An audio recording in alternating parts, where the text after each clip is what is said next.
The bustling airport terminal buzzed with travelers rushing to their gates. Among them, 12-year-old Maya clutched her comfort blanket tightly, her dark eyes scanning the crowd with nervous energy. Her caregiver, Mrs. Chen, gently guided her toward Gate 15, where their flight to Chicago awaited. Maya needed specialized medical treatment, and this trip represented hope for her family. The first-class tickets had been a generous gift from an anonymous donor through the hospital's charity program. "Remember, Maya, we're in seats RA and RB," Mrs. Chen whispered softly, showing her the boarding passes once more. The boarding announcement crackled through the speakers. "First-class passengers, please begin boarding." Mrs. Chen took Maya's hand, and they approached the gate agent, who smiled warmly and scanned their tickets.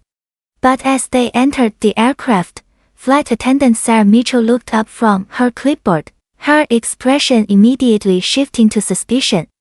Her eyes narrowed as she examined Maya's appearance, from her worn sneakers to her simple clothing. "Excuse me, are you sure you're in the right section?" Sarah's voice carried a sharp edge that made other passengers turn their heads. Mrs. Chen handed over their boarding passes with a polite smile. "Yes, seats RA and RB, first class." Sarah snatched the documents, studying them with exaggerated scrutiny. "These look unusual. I'm going to need to verify these tickets with the gate agent." Maya began rocking slightly, a self-soothing behavior that helped her manage anxiety. The motion seemed to irritate Sarah further. Is she going to be disruptive during the flight? First-class passengers expect a certain level of decorum. "She has autism, but she's an excellent traveler," Mrs. Chen explained calmly, though her jaw tightened at the implication. Sarah's lips pursed in disapproval. "Well, I'm not convinced these tickets are legitimate. You'll need to move to economy until we can sort this out." Her voice grew louder, drawing stares from other passengers already seated. A businessman in 1A looked up from his newspaper, frowning at the commotion. Maya's rocking intensified as the voices around her became more agitated. The situation escalated quickly when Sarah called for backup.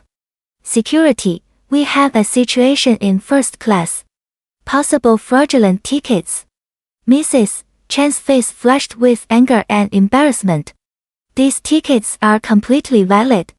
This is discrimination, plain and simple."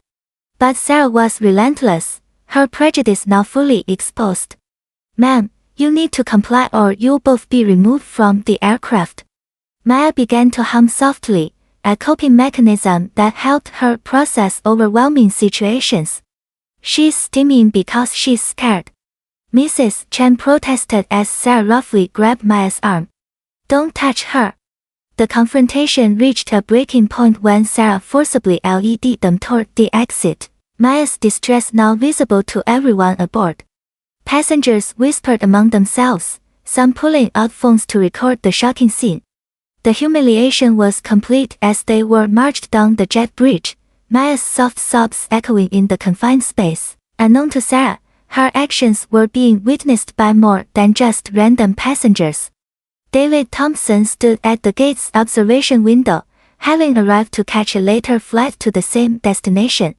His blood ran cold as he recognized the small figure being forcibly removed from the aircraft. Maya wasn't just any passenger, she was his adopted daughter, traveling to a crucial medical appointment he had personally arranged through the hospital's charity program to maintain her privacy. David's hands trembled with rage as he watched his daughter's dignity being stripped away by someone who worked for his own company. As CEO of Skyline Airways, he had built the airline on principles of respect and inclusivity. But clearly, those values weren't being practiced by all his employees. He immediately approached the gate agent, his voice steady but commanding.